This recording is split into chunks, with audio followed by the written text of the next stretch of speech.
Basta de preguntarse por la vida, basta de quererla comprender.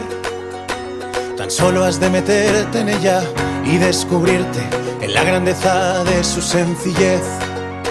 En un beso, una caricia, en el agua por los pies, en el olor a unas tostadas, la mirada de un bebé. Sal de ti, que todo te afecte.